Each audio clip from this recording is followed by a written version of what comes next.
اور اس کے بعد 21 جولائی 1839 کو یہ فیصلہ کیا جاتا ہے کہ غزنی پر قبضہ کیا جائے۔ اس وقت غزنی کا گورنر یا حاکم اس وقت غلام حیدر خان امیر دوست محمد خان کا بیٹا تھا، اور اس کے جانثار بہت سے جو جانثار تھے اس کے، وہ گرفتار ہو گئے انگریزوں کے ہاتھوں اور اپنے لوگوں کی غداری کی وجہ سے، اور ان کو 24 گھنٹے کے اندر اندر شاہ شجاع کے حکم پر قتل کر دیا گیا، اور ان کی جو ڈیڈ باڈیز تھیں، جو ان کی میتیں تھیں، انہیں بغیر جنازے کے اور بغیر کفن کے ٹھنڈے جسموں کے ساتھ قبروں میں دفنا دیا گیا۔ ایک ایک قبر میں 8-8 10-10 لوگوں کو دفنایا گیا، اور غلام حیدر خان جو تھا وہ ڈٹ گیا، اس کے سارے ساتھی وہاں سے بھاگ چکے تھے اور اس نے ڈٹ کر مقابلہ کیا، لیکن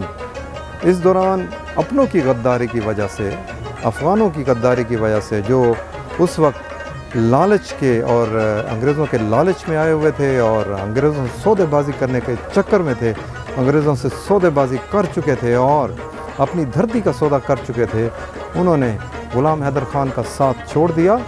اور اس کو اکیلا چھوڑ دیا۔ لیکن غلام حیدر خان نے غزنی کے قلعے سے باہر جانے سے اور غزنی شہر سے باہر جانے سے صاف انکار کیا۔ اس نے کہا کہ یہ علاقہ، یہ دھرتی، یہ ہمارے آباء و اجداد بزرگوں کا علاقہ ہے، وطن ہے، اس پہ میں قربان ہونا پسند کروں گا، لیکن ادھر سے میں جانا پسند نہیں کروں گا، یہاں پہ میں مرنا پسند کروں گا، میرے خون سے، میری میت سے، میری لاش سے انگریزوں کو گزرنا ہوگا، تب یہ اس علاقے پہ قبضہ کر سکتے ہیں۔ تو وہ گرفتار ہو گیا انگریزوں کے ہاتھوں، اور انگریزوں نے اس کو قیدی بنا دیا۔ غزنی کے قلعے سے انگریزوں نے جو لوٹ مار کی، اس میں 3000 ترکی اور ایرانی نسل کے، اعلیٰ نسل کے گھوڑے شامل تھے، اور اس کے علاوہ 2000 کے قریب عربی نسل کے اونٹ اور بغدادی نسل کے اونٹ انگریزوں نے اپنے قبضہ میں لیے، اور اس کے علاوہ کم از کم غزنی کے قلعے سے انہوں نے 10,000 کلمی کتابیں، کلمی نسخے، اور وہ کلمی نسخے جو امام بخاری کے وقت کے لکھے ہوئے غزنی میں موجود تھے، اور اس کے علاوہ وہ کلمی نسخے، ہاتھ کی لکھی ہوئی کتابیں اور تحریریں جو پشتون تاریخ کا سرمایہ تھیں، جو افغانستان کا سرمایہ تھیں، جو اس دھرتی کا سرمایہ تھیں، ان کو ساروں کو لوٹ مار کیا انہوں نے اور ان کو اکٹھا کیا، اور اس کے علاوہ انہوں نے ہزاروں من غلہ، جس میں چاول اور جس میں کھانے پینے کی دیگر اشیاء اور خشک میوہ جات تھے، وہ تک نہیں چھوڑا، وہ اس قلعے سے برآمد کیا، اور 11,000 ادھر سے دستی تلواریں انہوں نے اکٹھی کیں، جس کے دستے گولڈ کے بنے ہوئے تھے اس وقت، اور وہ جو تلواریں تھیں اس میں کچھ ایسی تلواریں تھیں جو 400 سال پرانی تھیں، اور کوئی 200 سال پرانی تھیں، اور کوئی غالباً 300 سال سے بھی زیادہ عرصہ ان کو ہو چکا تھا، اور وہ قیمتی نوادرات میں تھیں، اور مختلف حکمرانوں کی دور سے ان کا تعلق تھا۔ یہ سب کچھ انہوں نے، انگریزوں نے اکٹھا کیا اور اس کو ہندوستان منتقل کیا، اور ہندوستان سے ان سب چیزوں کو، ان سب اشیاء کو، ان سب جو یہاں سے اکٹھا کیا ہوا مال تھا، اس کو برطانیہ بھجوا دیا بحری جہازوں کے لیے۔ یہ ان کی بدنیتی کہ ایک ملک جس کی ثقافت، جس کا قومی ورثہ، جس سے ان کا کوئی دور دور تک کا تعلق نہیں، اور یہ انہوں نے یہاں سے اکٹھا کیا اور برطانیہ بھجوا دیا، اور اس کے یہ مالک بن گئے۔ فتح غزنی کے بعد انگریز اپنے افغان مخبروں، حواریوں کے ہمراہ آگے کی جانب پیش قدمی کرتے ہوئے کابل کی جانب روانہ ہوئے، اور کابل کے نزدیک قاضی قلعہ کے مقام پر امیر دوست محمد اپنے ساتھیوں کے ساتھ اپنی فوج کے ہمراہ انگریزوں کے مد مقابل آنے کے لیے ٹھہرا ہوا تھا، اور اس صورتحال کے دوران امیر دوست محمد کو جو دھچکا لگا وہ یہ تھا کہ اس کا ایک بیٹا اکبر خان اکبر خان خیبر میں تھا، اور ایک بیٹا انگریزوں کی قید میں تھا۔ جو اس کا بیٹا خیبر میں تھا درہ خیبر کی جانب اس کو افغانوں نے، اپنے ہی لوگوں نے، اپنے ہی محسنوں نے جو انگریزوں کے ساتھ مل چکے تھے اور غداری کرتے ہوئے انگریزوں سے انعامات کرامات وصول کر کے ان کی حمایت میں اٹھ کھڑے ہوئے تھے، ان افغان غداروں نے زہر دے دیا، اور زہر دینے کے بعد اس کی حالت غیر ہو گئی، اور اس کو نیم مردہ حالت میں یہی غدار افغان امیر دوست محمد خان کے سامنے رات کے کسی پہر چھوڑ کر چلے گئے۔ ان حالات میں امیر دوست محمد خان نے اپنے بھائی عبدالجبار خان کو یہ ذمہ داری سونپی کہ وہ اس کے اہل خانہ کو لے کر بلخ تک جائے اور وہاں پر محفوظ مقام پر منتقل کرے، لیکن عبدالجبار خان بھی ایسے موقع پر امیر دوست محمد خان کا ساتھ چھوڑ گیا۔ عبدالجبار خان بھی انگریزوں کی چال میں آ گیا، ان کی جو پیشکشیں تھیں، جو پیشکش کی انہوں نے، انعامات و اکرامات کی، جو اس کو کچھ فائدے دینے کی بات کی انگریزوں نے اور پیسہ دینے کی بات کی، تو عبدالجبار خان اپنے بھائی کو چھوڑ کر انگریزوں کی حمایت میں ڈٹ کر کھڑا ہو گیا۔ جب یہ خبر امیر دوست محمد خان کو پہنچی تو اس کو ایک دھچکا لگا، اور دوسری جانب اس کا بھائی عبدالجبار خان انگریزوں کے ساتھ ملتے ہوئے بجائے اس کے کہ اس کے خاندان کو، اہل خانہ کو بلخ لے کے جاتا، وہ سیدھا غزنی لے گیا اور انگریزوں کی قید میں دے دیا اور انگریزوں کو پیش کر دیا، جس سے امیر دوست محمد خان کو بہت سخت ذہنی صدمہ پہنچا کہ جس پر وہ بھائی جیسی شخصیت پر یا بھائی جیسے رشتے سے بھی اس کو اعتبار کیا کہ جس پر وہ بھروسہ کرتا تھا، اس نے اس کے ساتھ کیا کیا۔ کہ آگے کے واقعات کچھ اس طرح سے ہیں کہ امیر دوست محمد خان بامیان میں جا کر مستقل طور پر مورچہ بند ہوتا ہے، اور جو اس کے وفادار ساتھی جو دور دراز علاقوں میں ہوتے ہیں وہ یہ سنتے ہیں کہ امیر دوست محمد خان پھر ایک دفعہ ایکٹیو ہو گیا ہے، برطانوی فوج سے برسر پیکار ہو گیا ہے، اور وہ اس کے ساتھ آ ملتے ہیں، پھر چند لوگ آتے ہیں، پھر اور زیادہ آتے ہیں، تو یوں جو ہے یہ ایک بہت بڑا لشکر تشکیل پا جاتا ہے، اور یہ بامیان میں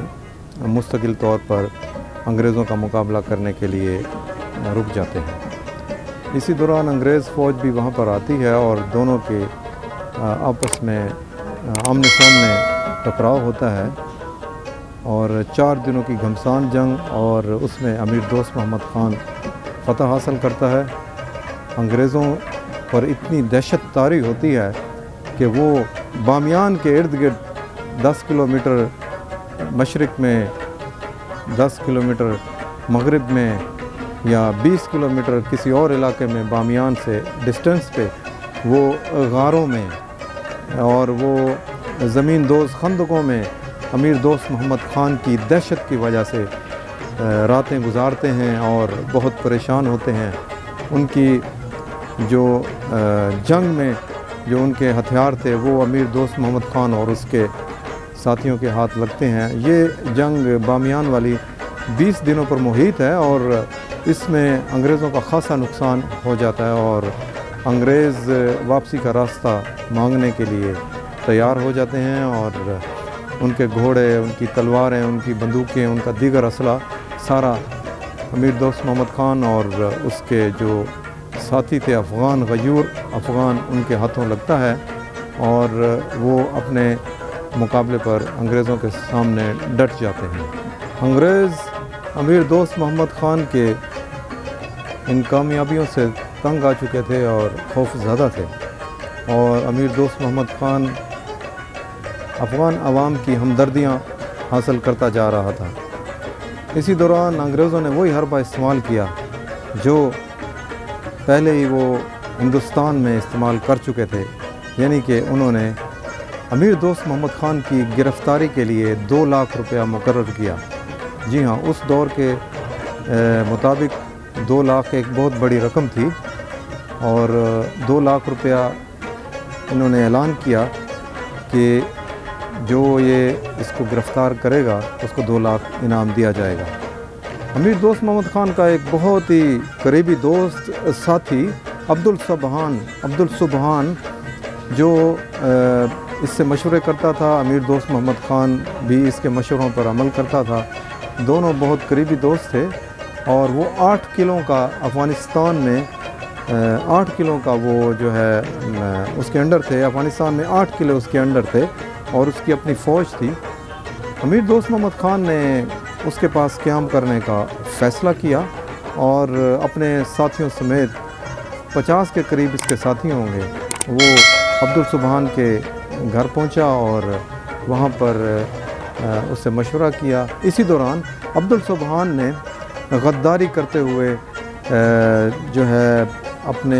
محسن سے غداری کرتے ہوئے، دوست سے غداری کرتے ہوئے، اپنے ملک سے غداری کرتے ہوئے، اپنی ماں دھرتی سے غداری کرتے ہوئے فوری طور پر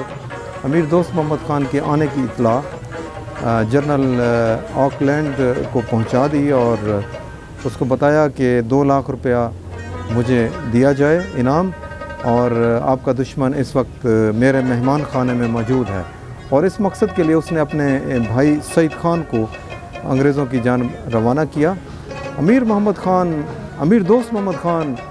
اپنے اس دوست کی ارادے بھانپ چکا تھا، اس کی نیت جان چکا تھا، اور اس نے اسی وقت کھانے کے دوران جو کھانے کا دسترخوان لگا ہوا تھا وہیں پر کھانے کے دوران تلوار نیام سے نکالی اور اس عبدالسبحان کے سر سے وار کیا اور نیچے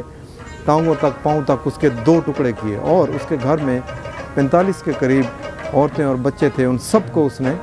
وہیں پر ذبح کیا، اور سخت انگریز فوج کے سخت پہرے میں وہ وہاں سے نکل گیا۔ انگریزوں کی تعداد جو ہے فوج کی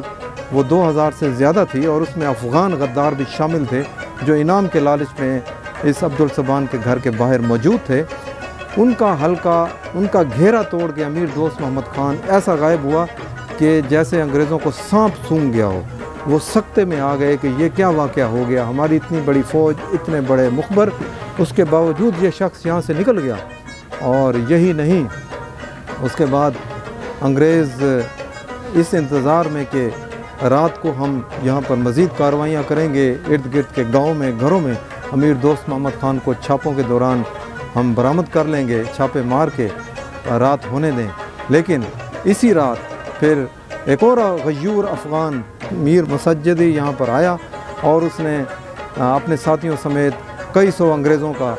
صفایا کر دیا، اور اس بارے میں انگریز رائٹر یہ لکھتے ہیں کہ میر مسجدی جو تھا وہ اس رات پورا جھاڑو پھیر کے چلا گیا، اور انہوں نے یہ لفظ استعمال کیا ہے کہ انگریز فوج کا ایسے صفایا کیا جیسے جھاڑو پھیر دیا جاتا ہے، اور انگریز اتنے گھبرائے کہ انہوں نے اس کے بعد افغانستان پہ قبضہ کرنے کا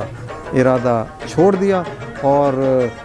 ایسی تجاویز انہوں نے بنائیں اور ایسے معاہدے تشکیل دینے کی کوشش کی کہ افغانستان کے جو غیور عوام ہیں ان کے ساتھ کوئی معاہدہ کیا جائے، ہمیں راستہ دے دیا جائے محفوظ واپس ہندوستان جانے کا، اور ہم یہاں سے نکل جانا چاہتے ہیں۔ یہ ان کی عبرتناک شکست جو تھی انگریزوں کی، اس کا ایک یہ چھوٹا سا واقعہ ہے، چھوٹی سی جھلک ہے جو میں نے آپ کو پیش کی، اور میں نے آپ کو اصل حقائق بتائے۔